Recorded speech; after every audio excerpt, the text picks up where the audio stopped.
Hello, my name's Lachlan and I'm joined by and today we're going to explore the demarcation problem in science.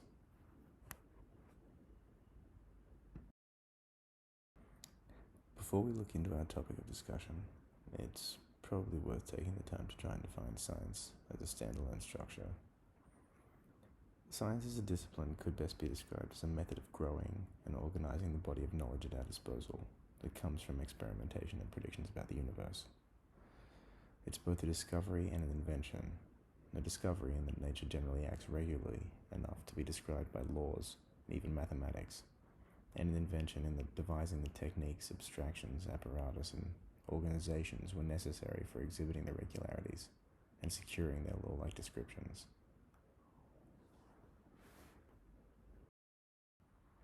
The demarcation problem is an issue that runs to the very heart of science, and one that has been worked on by some of the most lucid minds in scientific history. It's basically how to distinguish between science and non-science, or more specifically, pseudoscience, and is part of the larger task of determining which beliefs are epistemically warranted.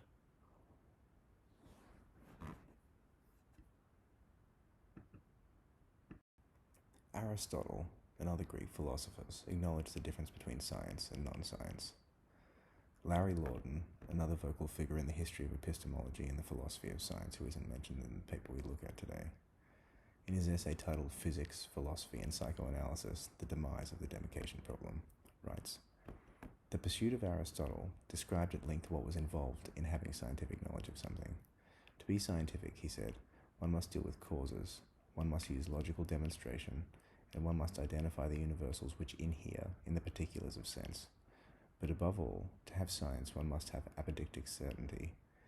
It is the last feature which, for Aristotle, most clearly distinguished the scientific way of knowing. Apodictic certainty refers to propositions that are demonstrably, necessarily, or self-evidently the case."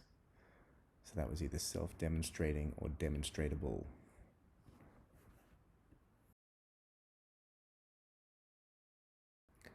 While there are certainly a lot of scientists who have dealt with the demarcation problem over the years, there are only a handful of names who have done seminal work on this subject.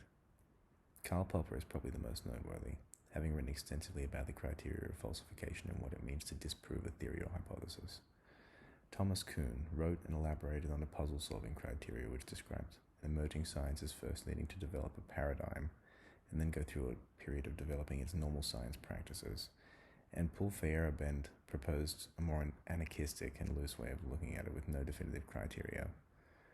These three individuals and their positions articulate the dominant ways of viewing demarcation, and their positions are all looked at in the paper being examined today.